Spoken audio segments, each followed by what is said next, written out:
Magandang gabi po mga kapatid, mga kaibigan. Ito pong muli ang inyong lingkod, Brother Paul Lito Jose, pastor po dito sa Jesus Christ Baptist Church, Santa Maria, Bulacan.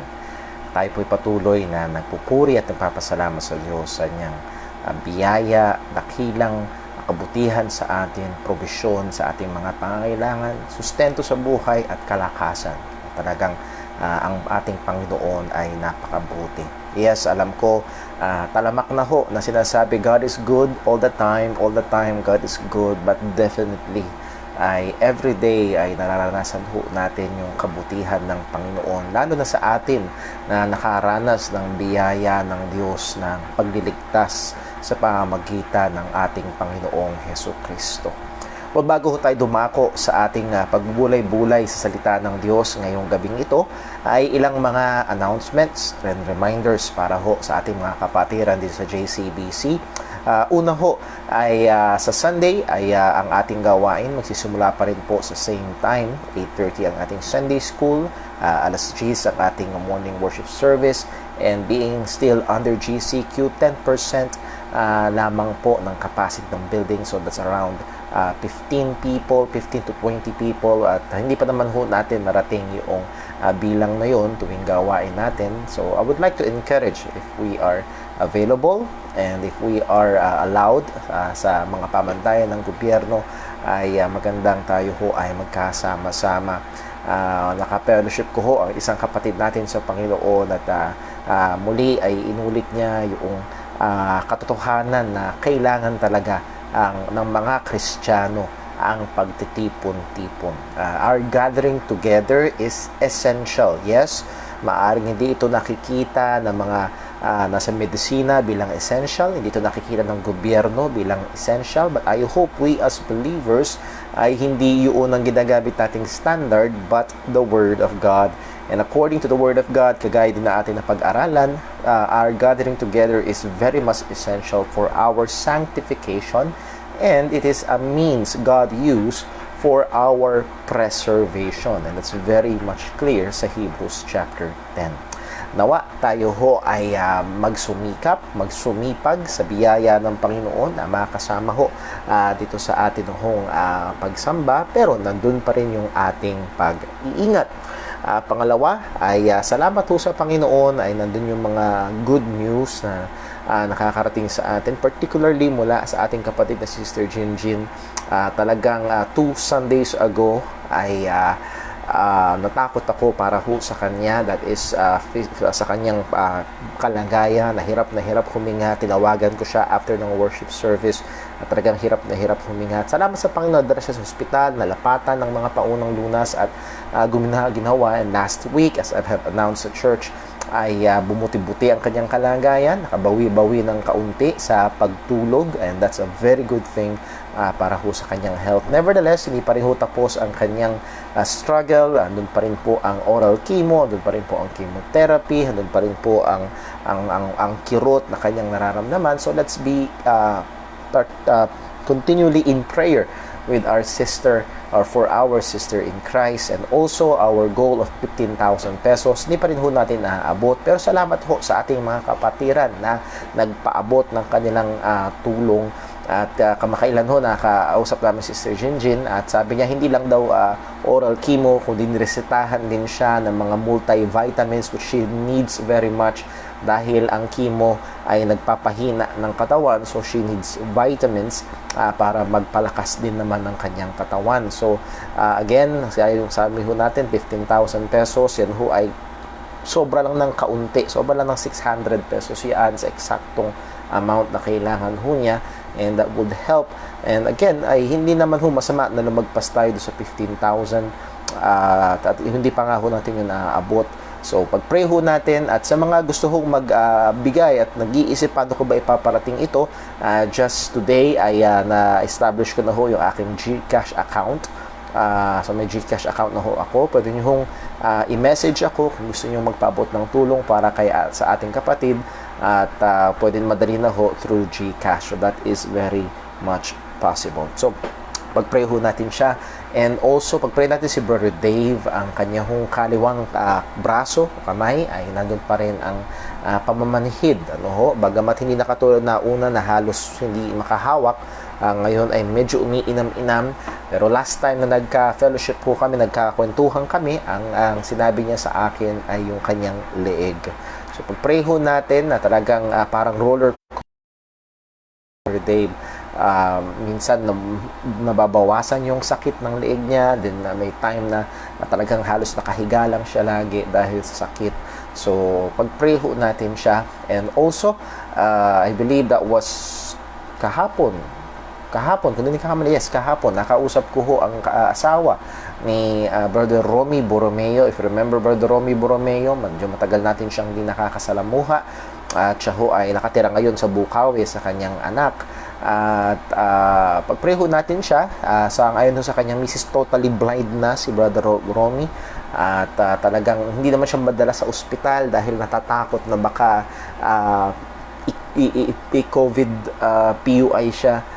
So nahandun yung urong sulong nila patungkol sa ospital. So napakahirap ng kalagayan ng Brother Romy, at mas mahina daw siya ngayon kaysa noon, at kadalasan ay lagi lang talagang nakaratay sa kama. So pag-pray ho natin ang ating kapatid ho na ito, patuloy na bigyan ng comfort ng Panginoon, paalala ng Diyos ang mga salita niya, lalo't higit ang katotohanan na namatay si Jesus para sa kanya upang magsilbing kalakasan patuloy ng kanyang pananampalataya. So let's all be in prayer para sa ating mga kapatiran ho na ito. Ngayon ho ay 23, kamakailan, nag-birthday ho si Brother Alex. So binati natin siya. Si Brother Roy James Sanico, belated happy birthday. At meron pa rin tayong ilang mga kapatiran, I believe na parating pa lamang yung kaarawan. If you know someone sa ating church, hindi kumpleto, hindi exhaustive yung list natin ng mga birthdays. If you know someone from our church that will be celebrating their birthdays, please do let me know para mabati ho natin sila. So yun lang ho ang ilan sa mga paalala natin at ilan sa mga reminders or announcement para ho dito sa atin hong gawain dito sa JCPC. So let's pray para din ho sa ating pag-aaral ng salita ng Panginoon.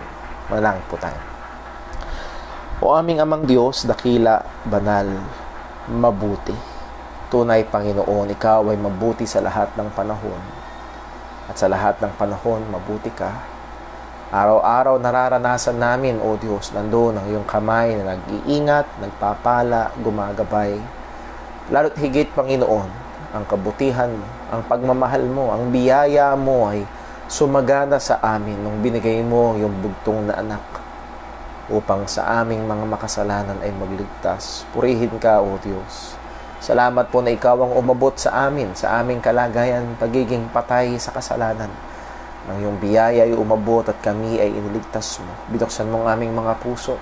Binigyan mo kami ng pananampalataya upang kami ay makalapit kay Kristo. Salamat po, Panginoon. Alam namin na ito lahat ay dulot ng iyong mabuting kamay. Salamat, O Diyos, maging sa aming mga kapatiran na balitaan namin na sa mabuting kalagayan, mga dating may mga karamdaman na umiinam ang kanila pong kalagayan. Mga kapatiran ho namin na nandoon ang patotoo ng mga pagtugon mo sa panalangin. Purihin ka, O Diyos. Amin pong hinihiling ngayon ang patuloy mong pagkilos para po sa mga partikular naming mga kapatiran na dumaranas ng matinding mga karamdaman. Lord, Sister Jinjin, nandoon ang pakikipaglaban niya sa cancer. Alam po namin, Panginoon, ng sinasabi ng medisina, pero alam din namin, Panginoon, na salita mo, ang iyong deklarasyon, ang iyong salita ang nagdedetermina at hindi ang mga bagay-bagay sa mundong ito. Kaya po, Panginoon, sa iyong kamay namin, pinagkakatiwalang kapatid namin ito. Ganapin mo po ang iyong kalooban sa kanya at ang kaluwalhatian ng iyong pangalan nawa ang mangyari. Nevertheless, Lord, we do pray na bigyan mo siya ng comfort, hindi lamang sa kanyang physical, comfort din maging sa kanyang damdamin, maging sa kanyang mga kaisipan, maging sa kanya pong mga nararamdaman. Bigyan mo siya ng comfort. At sabi nga ng iyong salita, peace of God which passeth all understanding. Not just for Sister Jinjin, Lord, we do also pray for Brother Dave. Alam po namin ang kahirapan ng aming kapatid na ito, na ilang taon niya nang binabata, ang sakit ng kanyang leeg, andun din ang ngayong manhid ng kanyang kaliwang braso.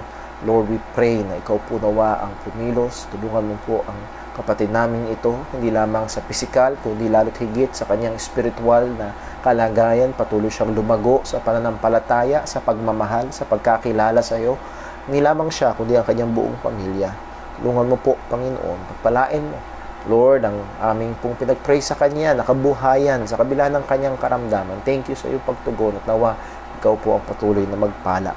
Lord, we do also pray para po kay Brother Romy Borromeo. Matagal na ho namin hindi nakasalamuha ang kapatid namin ito. Nevertheless, Lord, alam po namin na ikaw ay kasama niya. Ikaw ay nakakaalam ng kanyang sitwasyon. Kaya po, Panginoon, mahabag ka po sa kanya. Tulungan mo po siya, ang kanyang pamilya, ang kanyang kalagayan, O Diyos, na nahandoon, maaari ang mga pag-aalala, maaari may mga tanong. Pero Panginoon, hiling po namin yung ipaalala sa kanya ang krus. At malunod nawa ang lahat ng mga katanungan, malunod nawa ang lahat ng mga alinlangan sa katotohanan na binigay mo si Kristo. Ang lungkot, ang sakit, ang bigat, nawa Panginoon ay ipaalala mo ang iyong pinangako sa Kanya na may naghihintay sa amin na lugar na kung saan kapiling ka. Ama, muli, maging iba pa naming mga kapatiran doon ng mga iba't ibang mga pangangailangan, iba't ibang problema. Mga pamilya, O Diyos, na may problema sa mga anak, may mga desisyon na kailangan gawin. Lord, we ask for your guidance. We ask for your mercy. Nawa, hanapin namin lagi, hindi ang aming kalooban, kundi ang iyong kalooban. Ama, ikaw pong patuloy na gumabay, maging sa aming pag-aaral ngayong gabi. Tulungan mo kami, O Diyos. Alala mo sa amin na sa aming sarili kami mahina. Sobrang hina sapagkat alam namin kung hiwalay sa iyo, wala kaming magagawa. At alam din po namin sa pamamagitan ni Jesus ay lahat ay posible. Ama, ikaw po nawa ang patuloy na kumilos. Ikaw ang patuloy na maluwalhati. Dalangin namin sa pangalan ni Jesus. Amen. Well, para ho sa ating pag-aaral ngayong gabi, guys, kung kayong anyayahan sa Psalm 37, and last week, natapos ho yung ating pag-aaral about when bad things happen to believers, when suffering comes, ano dapat ang tugon ng Kristiyano. And I hope ay naging pagpapala ho ang ating mga pag-aaral na yon sa bawat isa sa atin. Ngayon naman ay yung kabaliktaran ng ating pinag-aaralan, much more hindi kabaliktaran sa Kristiyano, kundi when good things happen to bad people. Naalala ko ho, may ilang pong taon na nakakaraan, may librong nasulat na ang title when bad things happen to good people. At yun ay sinulat ng isang ama ng tahanan na naranasan niya yung kanyang anak ay nagkaroon ng congenital disease at namatay ang kanilang anak sa mahirap na paraan. At doon siya nagsimulang magtanong, bakit? Mabait naman kami, mabuti naman kami. And sad to say, ang naging lundo ng kanyang pagsusulat ng libro na yon na naging bestseller ay dahil hindi alam ng Diyos. Dahil hindi siya omnipotent at laging humiwalay sa katotohanan na humiwalay yung conclusion ng libro na yun, humiwalay sa katotohanan na tinuturo ng salita ng Diyos. Pero titignan naman natin ngayon when good things happen to bad people, because it does. At ano dapat ang magiging tugon? Paano dapat magiging mapagbantay ang mga mananampalataya? So last time, tinignan natin na pwede bang mangyari na ang isang Kristiyano ay mahulog sa pagkainggit sa mga hindi Kristiyano? Pwede bang mahulog sa panindubugho ang isang mananampalataya? Pagkainggit sa kalagayan ng mga hindi mananampalataya, lalo na kapag sila ay sumasagana? Well, the answer to that is yes. At merong isang psalm sa Book of Psalms sa titignan natin, Psalm 73, na kung saan yun mismong author na si Asaph ay nagpahayag ng kanyang personal na karanasan na kung saan ang sabi niya, muntik-muntikanan na akong mahulog, muntik-muntikanan na akong madulas. At sabi niya, kailan daw yun? Nung tinignan niya ang kalagayan ng mga makasalanan at nainggit siya. For us to have a review, let's go back to that Psalm, Psalm 73. Ang sabi ho ni Asaph, Psalm 73 ay ito, truly God is good to Israel, even to such as are of a clean heart. But as for me, my feet were almost gone, my steps had well nigh slipped. So, that is in a contrast. Ang sabi niya, God is good to Israel and to those who are of a clean heart. At pagdating patungkol sa kanya, but as for me, that is a contrast. Sa malilinis na puso, that means inamin niya na sa kalagayan nun hindi malinis yung puso niya. So take note, hindi ibig sabihin na may ginawa siyang masama, hindi ibig sabihin na muhay siya sa makasalanang paraan, pero ito ay isang bagay na nangyari sa puso niya, an inward struggle. So it can be possible sa isang Kristiyano na maaari, yes, active sa gawain, active sa church.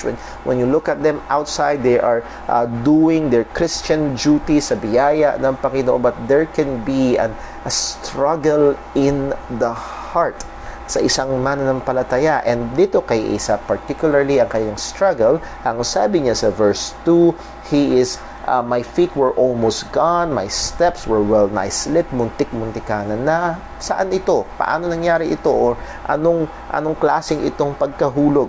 Verse 3, for I was envious at the foolish when I saw the prosperity of the wicked. Tumingin siya sa mga hindi mananampalataya, tumingin siya sa mga gumagawa ng masama, tumingin siya sa mga tao na hindi binibigyan ng pahalaga, ng pansin ang Diyos sa kanilang buhay, and they seem to be prospering. They seem to be prospering. So much so, yung kanyang pagkainggit. Ang sabi niya sa verse number I've washed my hands with in vain. Ang sabi niya sa verse number 13, verily, I have cleansed my heart in vain and washed my hands in innocency. Ganun na lang katindi yung kanyang pambihira. Baliwala pala yung pagpapakabanal ko. Baliwala pala yung pagsusumikap kong mamuhay ng sang-ayon sa kalooban ng Diyos.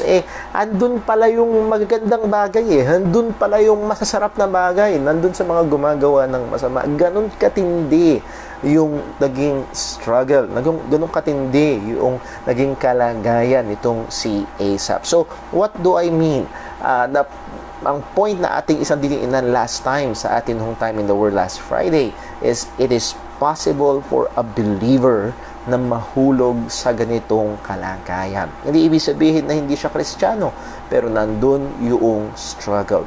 Just like Apostle Paul sa Romans chapter 7, there is that continuous struggle.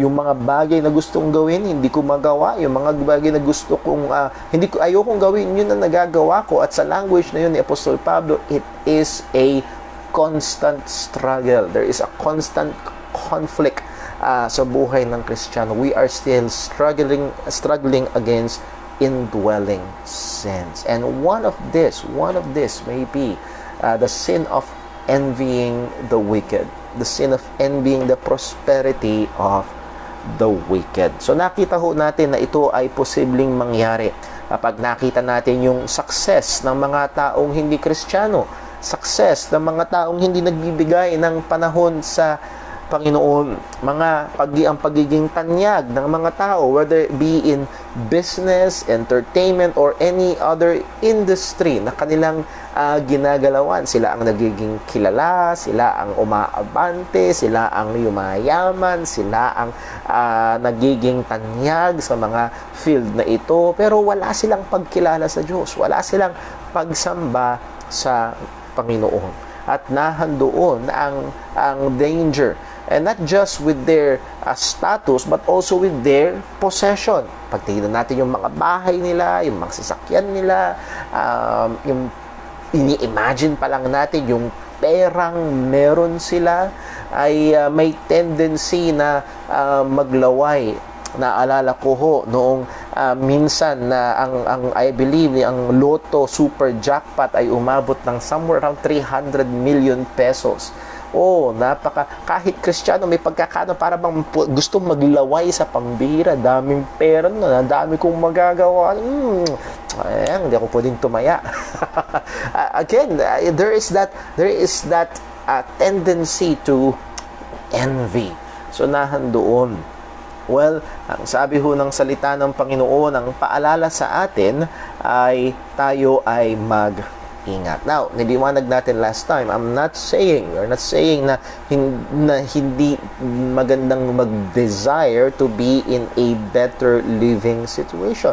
Halimbawa, ikaw at ang iyong pamilya ay nangungupahan, gusto mo magkaroon ng sariling bahay, it's not evil, it's not bad to desire those things. Pero ang problema, lalo na, ay kung nandoon ang paninibuguho, and kagaya nga ho nung sinabi ni Asaph, pambihira, sayang lang ang pagpapakabanal.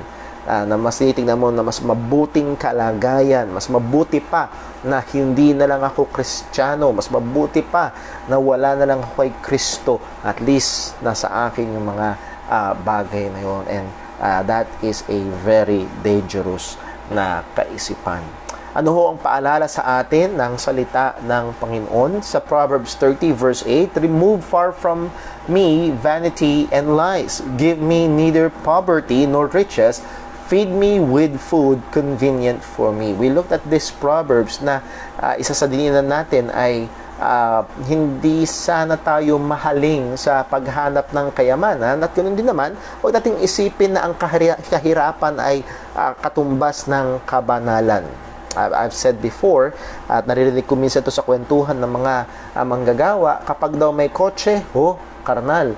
Kapag daw butas ang sapatos, spiritual. Doon yung parang kaisipan na pag mahirap, may tiwala sa Diyos. Pag may pera, mayaman, ay nakatiwala sa kayamanan. Well, not necessarily so.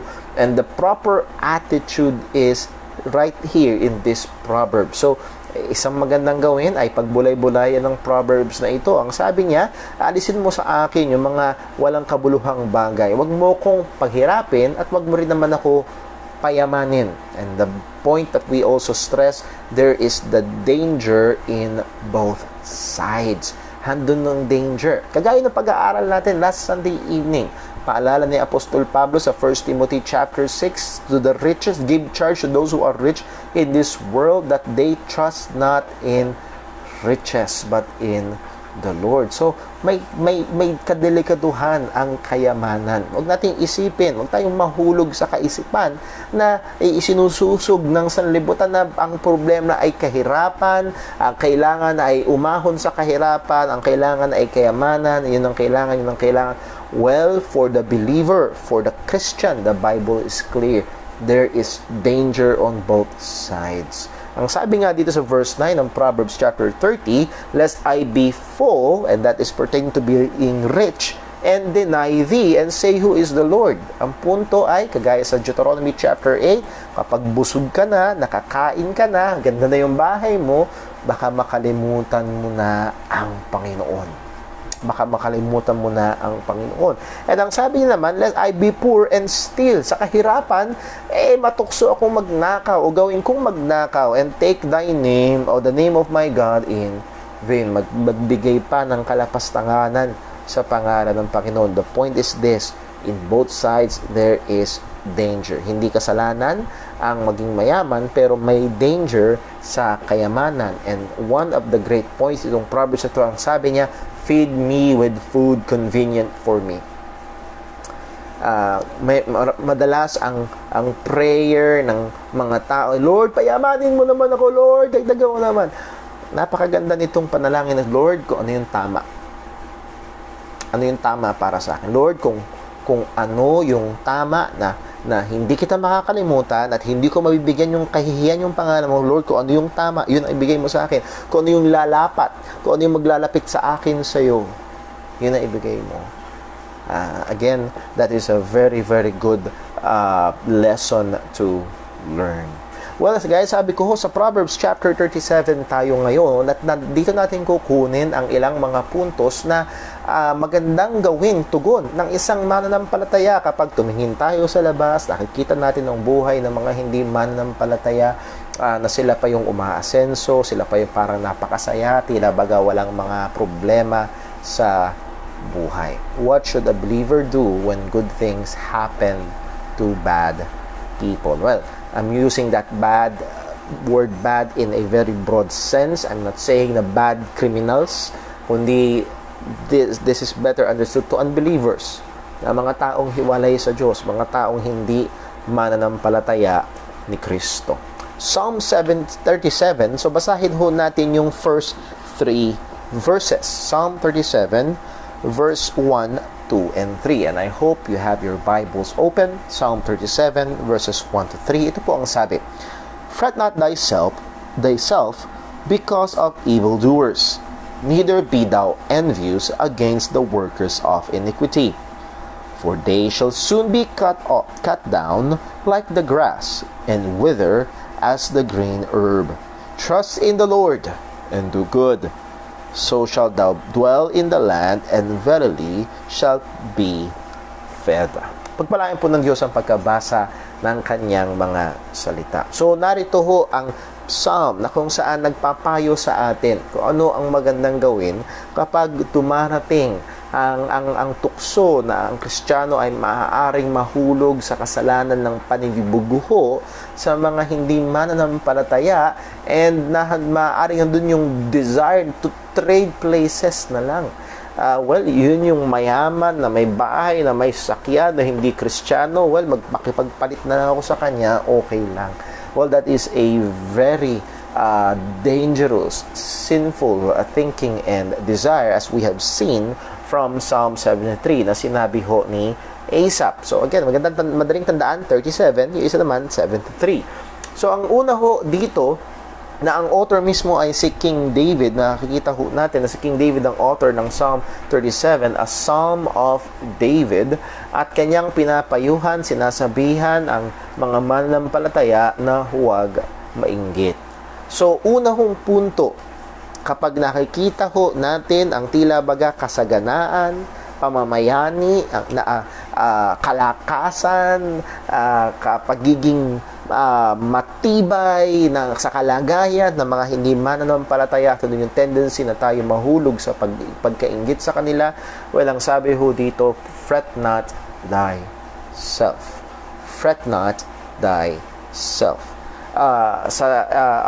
Ang word ho na because of evildoers, that word evildoers is the Hebrew word rawah. It's also translated in other passages as wicked or evil. So, wag daw tayong, and that word fret, by the way, ang ibig sabihin is to grow warm or to heat up. So, in Tagalog, a literal translation will be like this: wag kang mag-init dahil sa mga gumagawa ng masama. Now, ang punto ho niyan ay hindi mag-init dahil ikaw ay galit. Maraming mga verses sa Bible. Halimbawa, sa Psalm 26 verse 5, "I have hated the congregation of evildoers and will not sit with the wicked." So, nandun yung masamang damdamin sa mga taong ayaw sa Panginoon.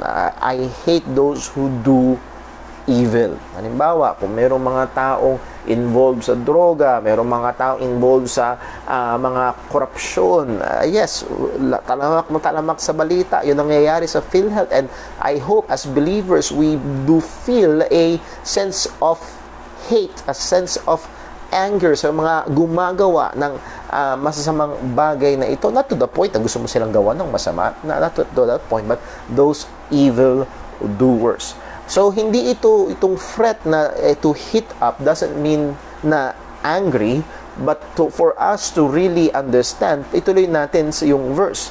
"Fret not thyself because of evildoers, neither be thou envious against the workers of iniquity." So, this fretting, this heating up, is tied with being envious. Pagkainggit dahil sa mga gumagawa ng masama. Well, kagaya ho nung sinabi natin, sino bang may inggit sa gumagawa ng masama? Well, pwedeng mahulog doon ng Kristiyano, as we have read from Psalm 73.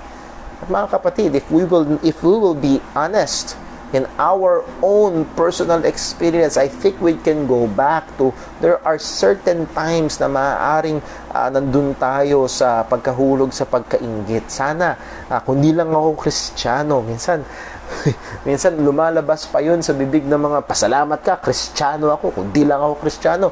Well, kung di ka Kristiyano, patungo kang impyerno. Kung di tayo mananampalataya, wala tayo kay Kristo, patungo tayo sa kapahamakan. And those words should not be uttered by our mouth. Kung di lang ako Kristiyano, naalala ko ho, a certain time na kung saan, nung ako ho ay high school, ay nandoon yung pangungopia ng mga estudyante. And there was a time na naisip, pambihira. Hindi lang ako Kristiyano, mas madali sana to dahil makakapangopya ka. And that might be a smaller, a lower degree dun sa Psalm 73, but that is a form of envy. The wicked is doing something and they are enjoying, and seems to be they are benefiting, and you as a believer, you are being hindered sa paggawa ng bagay na yon, and that is not a good condition ng puso. So, pwedeng mahulog. Kaya nga ho ang paalala sa verse 7, balik tayo sa Psalm 37. Sa verse 7, ang paalala ho ito, rest in the Lord and wait patiently for Him. Fret not thyself of him who prospereth in his way, because of the man who bringeth wicked devices to pass. So, inulit-ulit yung sa verse number 1, inulit-ulit sa verse 7, sinandwich yan, fret not thyself. Don't allow yourself to heat up. Pag napansin mo pa lang yung sarili na tila baga, naiinggit ka na, nagsisimula ka na maglaway, nagsisimula ka ng manibugho, nagsisimula ka na mag-asam ng kalagayan nung hindi mananampalataya at nagnahandun siya dahil siya'y gumagawa ng mga bagay na hindi marapat sa harapan ng Panginoon. Well, the point is this, stop it. At dun sa command na fret not thyself, if you are currently, kung ikaw ay kasalukuyang nandun yung pag-iinit, stop it. At kung nandun yung tendency mo na mainggit, don't even begin it. Huwag mong hayaan na magsimula ang paninibugho, ang pagkahulog sa pagkainggit sa mga hindi manampalataya.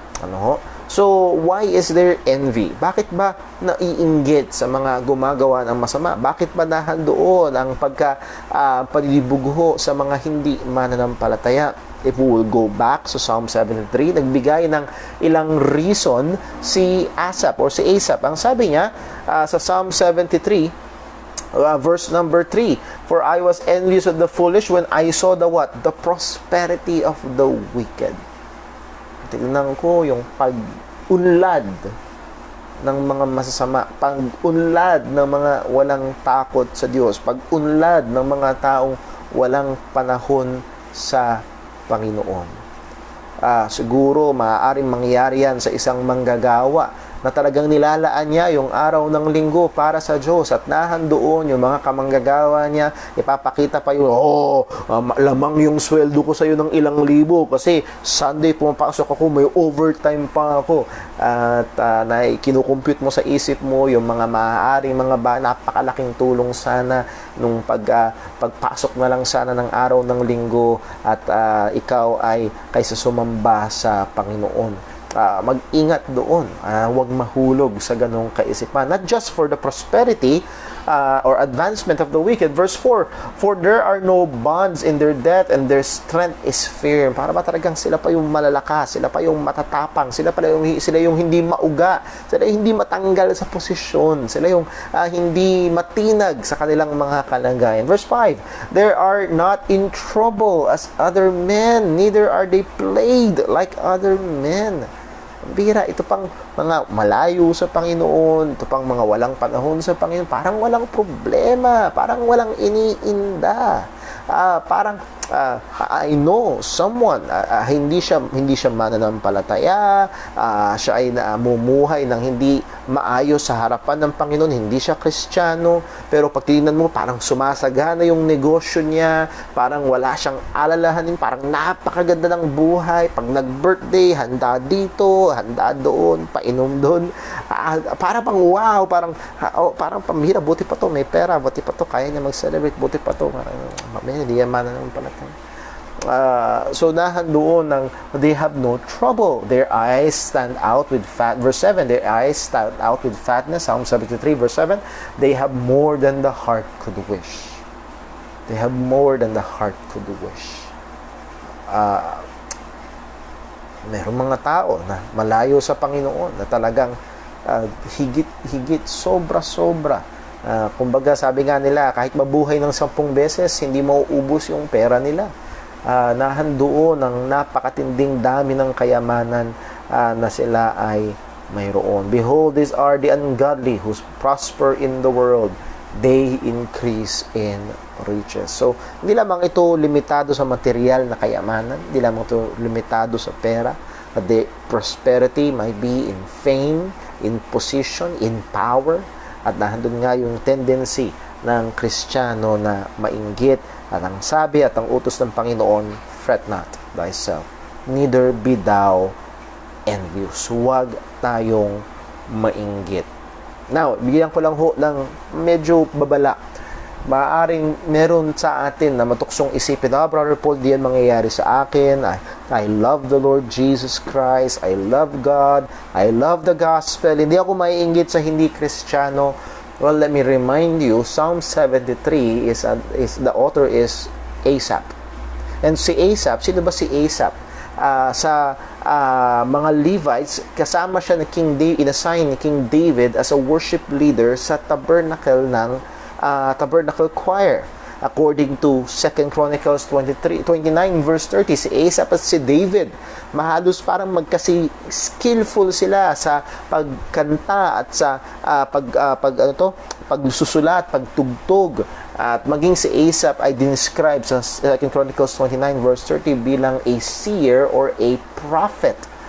And in the book of Psalms, Psalm 50, Psalm 73 hanggang Psalm 83 are all written by Asaph. He is the composer. He is the author nitong mga psalm na ito. And if you remember, sabi ho ni Peter, holy men of God spake as they were moved by the Holy Ghost. So this is a holy man, and this is someone who God has used para isulat ang kanyang salita. And we are benefiting from Psalm 73, Psalm 50, and 73 hanggang Psalm 83. And yes, itong taong ito, ang kanyang pangunahing trabaho ay sa templo, but still, he looked at the unbelieving world at nahulog siya sa pagkainggit. So, wag nating isipin, hindi ko kailangan yung Brother Paul, hindi yung mangyayari sa akin. Well, we are not to think that we are immune. So, no one is an exemption. Huwag tayong mag-isip. Again, ang daming tao sa Biblia, ang daming karakter sa King David nahulog sa kasalanan. Samson, well, alam naman natin, ang track record ni Samson ay puro pagkahulog sa kasalanan. Gaya ng sabi natin kanina sa Romans chapter 7, Apostle Paul himself, there is that daily constant struggle against indwelling sins.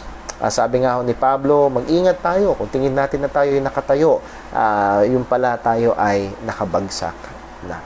The point is this, let us recognize the danger, the presence of the danger of this sin, at maging mapagbantay tayo sa kalagayan ng ating mga puso. Or baka there is someone right here na yun ang kalagayan. Lalo ngayong panahon ng pandemic, lalo na ngayong panahon na ang hirap ng kabuhayan, tumitingin ka sa kapitbahay mo na maaaring kung ikaw ay online seller, meron tayo ilang mga kapatirang online seller, purihin ng Panginoon kung ginagamit yun ng Diyos, pero maaaring yung kapitbahay mo ay mas madami ang benta sa'yo, at andun yung pahinibugho mo sa kanya, sana ganun. Again, it may be small things, pero kailangan nating maging maingat. o ang pinakamalaking puno ay nagsisimula sa maliit na binhi. Ang maaaring maliit pa lang yan at lumaki ng lumaki ang panlibugho sa hindi mananampalataya ng Panginoon. Paulit-ulit ang paalala ng salita ng Diyos. Proverbs chapter 3 verse 31, envy thou not the oppressor, and choose none of his ways. Proverbs 23 verse 17, let not thine heart, huwag mo daw hayaan. There should be a guarding, a duty to guard our hearts. Let not thine heart to envy sinners, but be thou in the fear of the Lord all the day long. Bantayan natin yung ating puso na huwag mahulog sa pagkainggit sa mga makasalanan, kundi dapat bantayan natin yung ating puso na laging nasa pagtatakot sa Diyos sa buong araw. Proverbs 24 verse 1, be not thou envious against evil men, neither desire to be with them. Huwag daw mainggit, huwag natin nasain na makasama nitong masasamang mga taong ito na maaaring sila ang nagpa-prosper, maaaring sila ang masaya, maaaring sila ang mukhang walang problema, maging sa gitna nitong pandemya. Huwag daw tayong mainggit. So muli mga kapatid, from the example of Asaph and from the repeated warnings, repeated commands ng salita ng Diyos, one, that means posible ang isang mananampalataya ay mahulog sa gutong kalagayan at kailangan nating maging mapagbantay na hindi mangyari sa atin yun. So, let us guard our hearts at maging malaking tulong, malaking blessing yung ating huling pag-aaral doon sa atin what to do when suffering comes is self-examination. Meron ba sa akin ngayon na pagkainggit sa hindi mananampalataya, pagkainggit sa gumagawa ng masama, pagkainggit sa mga nandaraya?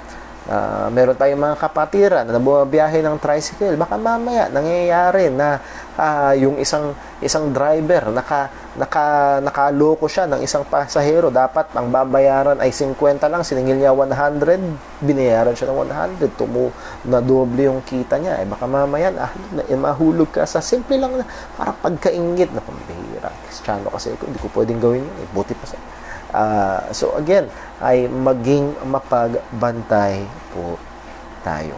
Guard our hearts.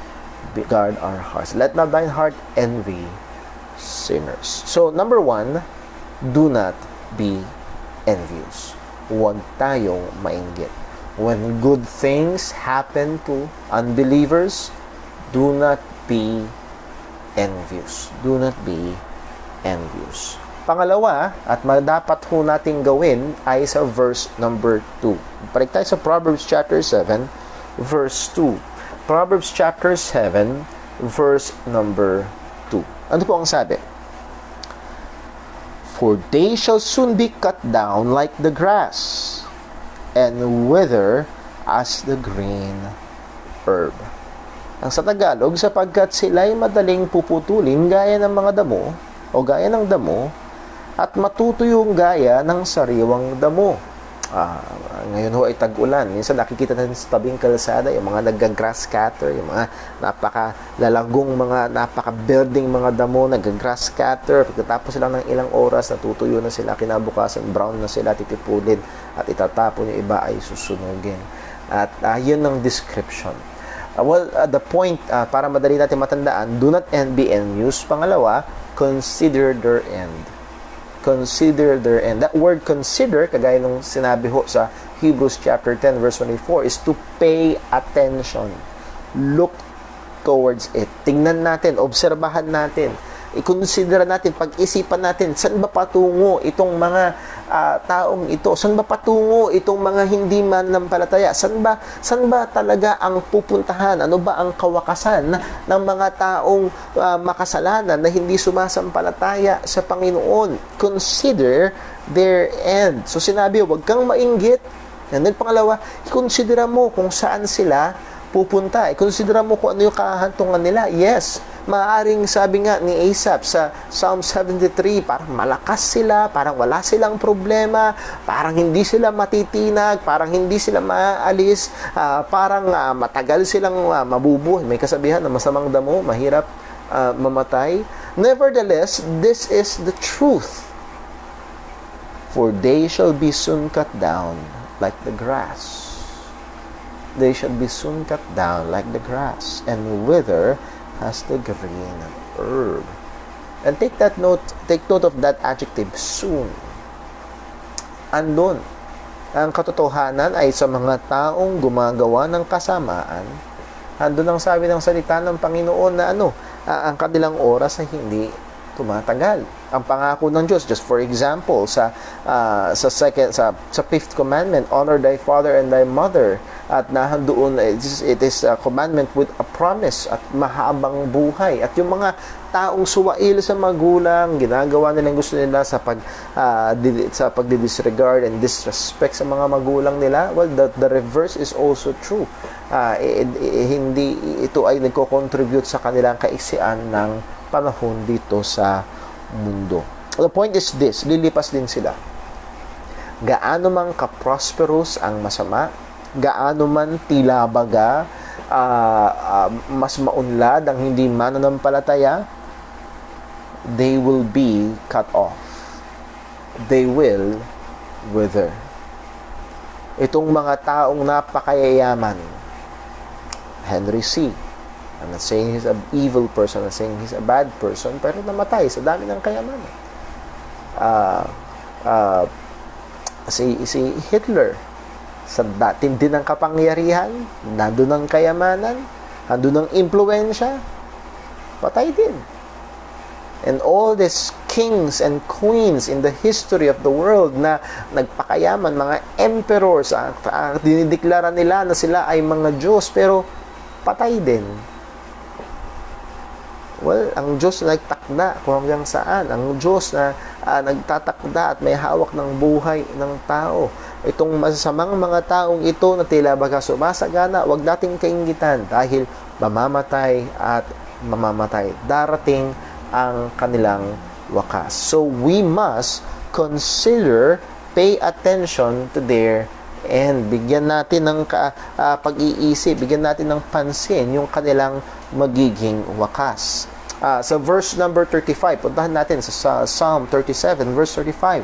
I have seen the wicked in great power and spreading himself like a green bay tree, yet he passed away, and lo, he was not. Yea, I sought him, but he could not be found. Sabi ni David, nakita ko ang masama in great power and spreading himself like a green bay tree. Talagang ganun katindi yung kapangyarihan niya, ganun katindi yung impluensya niya, ganun katindi yung stability niya. Pero sa kabila ng yun, ang sabi, verse number 6, yes, he passed away.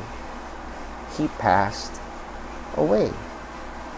Nung hinanap, hindi na makita. Hinanap ko talaga. Hindi ko pa rin nakita. Itong masasama. Ang mga taong kumana sila baga, sila pa yung namamayani, darating din ang kanilang wakas. Consider their end. Buksan na natin sa Job. Sa Job chapter 20, verse 4. Bago ang book of Psalms is the book of Job. Job 20, verse 4. Ano po ang sabi ng salita ng Panginoon dito? Job 20, verse 4. Knowest thou not this of old, since man was placed upon earth, that the triumphing of the wicked is short, and the joy of the hypocrite but for a moment? Wow! Hindi ba natin alam to? The triumphing of the wicked is but short. Yung mga nagpapanggap, the joy of the hypocrite is but a moment. Verse 6. Though his excellency mount up to the heavens, and his head reach unto the clouds, yet he shall perish forever like his own dung. They which have seen him shall say, Where is he? He shall fly away as a dream, and shall not be found. Yea, he shall be chased away as a vision of the night. The eye also which saw him shall see him no more, neither shall his place any more behold Ibig sabihin ng salita, mawawala, mapaparab. Sandaling-sandali lang. Therefore, hindi ito marapat kainggitan. Hindi ito marapat kainggitan, lalo na ng isang Kristiyano. Bakit? Well, kakaiba pagdating sa Kristiyano. Yes, mamamatay din ang mananampalataya. Pero kagaya nga ng sabi ni Pablo, tayo ay merong pag-asa. Sa sinabi ng ating Panginoong Kristo, tayo man ay inuusig dahil sa kanyang pangalan, magalak tayo. Bakit? Dakila ang naghihintay na gantimpala natin sa langit. Great is your reward in heaven. Sabi ni Pedro sa 1 Peter chapter 1, ay may nakahandang mana sa atin, hindi nasisira, hindi nawawala, hindi kumukupas. Yun ang malaking pagkakaiba na meron ang isang Kristiyano. Ang isang taong hindi mananampalataya, ang isang taong masama na hindi sumasamba sa Panginoon sa kabila ng kanyang kaunlaran dito sa lupa, hanggang dito lang yon. At sabi nga ng salita ng Diyos, tiyak, wala siyang madadala. Yun ang kakaibahan ng Kristiyano. Kagaya din ng pag-aaral natin nung linggo, pwede tayong mag-ipon sa langit kung saan tayo tutungo. Yun ang malaking kakaibahan.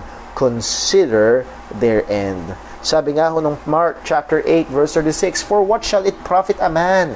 He shall gain the whole world and lose his own soul. What's the profit? Anong pakinabang? Anong pakinabang? And the implied answer to that is none. None. Pag tumingin ka sa mga tao sa labas, tila baga sila ang masaya, tila baga sila ang they're living life. Sabi nga, well, anong pakinabang kung mapapahamak ang kanilang kaluluwa?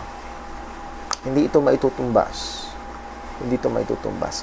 Do you remember yung atin hong pag-aaral 2 weeks ago na isang kailangang gawin ng isang Kristiyano kapag dumaraan sa paghihirap o pag-uusig o pagdurusa ay tumingin sa ating hinaharap na pag-asa? Kaya ang sabi ni Pablo, yung afflictions, na matitinding affliction na natanggap niya is but light. Saan niya kinumpara? Dun sa far exceeding na naghihintay, eternal weight of glory. Pagkumpara doon. But if you will reverse that, yes, itong masasamang ito, they might have not affliction, but joy or happiness. Gaya ng sabi nga sa book of Job, is but for a moment kumpara sa naghihintay sa kanila. Bakit ka maiinggit sa gumagawa ng masama? Bakit ka naiinggit sa mga taong immoral? Kung sino-sinong lalaki, kung sino-sinong babae. May mga pagkakataon ho na may kinukwento, may mga nakakausap ako at may nagkukwento sa akin sa mga taong talagang grabe kung mga babae, grabe kung mga lalaki, grabe ang immoralidad, grabe ang paglustay ng pera, grabe. Bakit ka maiinggit sa ganon? Hindi ba natin nalalaman na ang mga taong gumagawa nito, 1 Corinthians chapter 6, ay hindi magmaman ng kaharian ng Diyos sa langit? Consider their end. May pera ba sila? Successful ba sila? Tanyag ba sila? Magandang buhay? Magandang asawa? Magandang ang sasakyan? Mas pogi ang mister? Consider their end. One of the best antidote, isa sa pinaka-the best na gamot sa pagkainggit sa masama. Tignan natin ang Biblia kung saan sila pupunta. Tignan natin ang Biblia kung anong kaahantungan nila. Dito tayo matapos sa Ecclesiastes. Buksan ho natin sa Ecclesiastes. Pagkatapos ho ng Book of Proverbs is the Book of Ecclesiastes, sa medyo bandang huli. Ecclesiastes chapter, if I remember correctly, Ecclesiastes chapter 11. Ecclesiastes chapter 11, verse number 9. Ano po ang sabi? Rejoice, O young man, in thy youth, and let thy heart cheer thee in the days of thy youth, and walk in the ways of thine heart, and in the sight of thine eyes. In short, ganito. Gawin mo gusto mo. Sige, gawin mo gusto mo. Sundin mo yung nasa ng puso mo. Sundin mo yung pita ng laman, sundin mo yung pita ng mata, sundin mo lahat ng layaw, gawin mo ang gusto mo, magpakasaya ka sa iyong sarili. Yaman ba? Habulin mo. Kasikatan ba? Sige, magbabad ka dyan. Gawin mo ang lahat ng kalokohan para lang dumami ang followers, subscribers mo. Sige. Pero ang sabi ng Book of Ecclesiastes ay ito, but know thou that for all these things, God will bring thee into judgment. Itong mga tao na gumagawa ng kasamaan, nabubuhay ng walang panahon sa Panginoon, at semininahan doon ng pag-unlad, they will be brought before the judgment of God. Consider their end. Sila'y haharap sa Diyos. Maaring masaya sila sandali dito sa mundo. Ngunit walang hanggang kaparusahan ang naghihintay sa kanila sa kabila. Bakit ka maiinggit? Bakit ka maiinggit? So the command of God is this: fret not, be not thou envious. Huwag tayong mainggit. Kapag maganda ang nangyayari sa masama, pag sumasagana sa kalagayan ang taong hindi sumasamba sa Panginoon, huwag tayong mainggit. And then pangalawa, consider their end. Nakikita natin na sila ay haharap sa paghahatol ng Panginoon. Sabi nga ho, this is a good antidote against envy. Ito ay magandang gamot laban sa pagkainggit sa mga taong gumagawa ng masama. Nawa, napagpala ho tayo at maaaring na-rebuke tayo, napaalalahanan tayo, lalo tayong hubugin ng katotohanan ng Diyos sa wangis ng ating Panginoong Hesukristo. Let's pray. Panginoon naming Diyos, aming Ama sa langit, salamat sa iyong salita. Salamat sa iyong mga paalala. O tunay, Panginoon, sa aming kalagayan dito sa mundo, gaano makarami ang aming alam sa teolohiya, gaano man kami kabisi sa paglilingkod sa iyo. Paalala mo sa amin na hindi kami immune. Paalala mo sa amin na pwede pa rin kaming mahulog upang kami ay laging maging mapagbantay. At isa sa mga kasalanan, kadelikaduhan na pwede namin pagkahulugan ay pagkakaroon ng panindibugho, pagkainggit sa mga taong hiwalay sa iyo, gumagawa ng masama, hindi mananampalataya. O Panginoon, ingatan mo kami. Tulungan mo kaming maging mapagbantay sa aming mga puso. Kung nandun man ang pagkainggit, tulungan mo kami sa biyaya mo, alisin ito. At tulungan mo kami na ikonsidera, bigyan pansin, ano ang naghihintay sa mga taong ito? Ano naghihintay sa mga taong ayaw sa iyo? Anong naghihintay sa mga taong namumuhay sa kasalanan? Maaring sa ngayon sila ay masaya. Maaring sa ngayon sila ay sumasagana. Pero ito'y panamandalian lamang. Lord, paalala mo rin sa amin. Anong naghihintay sa amin na kay Kristo? Yung pag-asa na meron kami. Nawa ang mga katotohanan ito ay dagli ang magbura sa pagkainggit sa mga hindi mananampalataya. Tulungan mo kami, Panginoon. Tulungan mo kami. Nawa, kagaya ng aming nabasa sa Proverbs, huwag mo kami paghirapin. Baka makagawa kami ng kahihiyan sa iyong pangalan. O Panginoon, huwag mo rin kami payamanin kung ito'y magdudulot sa amin ng pagkalimot sa iyo. Lord, kung anong nararapat sa amin. Kung saan kami mas magiging malapit sa iyo. Kung saan kami mas magiging kagamit-gamit sa kapurihan. Sapagkat yun ang nasa namin. Ang mapuri ang iyong pangalan. Salamat po. Salamat sa iyong mga salita. At muli, naalala namin sa iyong aming mga kapatid may karamdaman, mahabag ka po. Ingatan mo sila. Hindi lamang sa kanilang pisikal, kundi maging sa kanilang espiritual. Mahabag ka rin po sa aming pong presidente. Una sa lahat, O Diyos, mahabag ka po nawa sa kanyang kaluluwa. Iligtas mo po. Bigyan mo siya ng karunungan paano pangungunahan ang aming bansa, lalo na sa gitna ng pandemya. Maging mga taong nasa ilalim niya upang kami bilang mga mananampalataya at mga mamamayan ay mamuhay na may kapayapaan at may kaayusan. Ingatan mo po kami. Ilayo po kami sa karamdaman. O Lord, lalo't higit, ilayo mo kami sa kasalanan. Dalangin namin sa pangalan ni Jesus. Amen. Thank you very much po. And Lord willing, next Friday, sana magkasama-sama po ulit tayo, 6 p.m. Meron tayong time in the Word. And after that is Jesus Christ Baptist Church Prayer Room. Ano ho? At nawa tayo ho ay magka-fellowship doon at makapag-pray para sa isa't isa. I miss you all. I love you all. And may God bless us all. Ingat po tayo.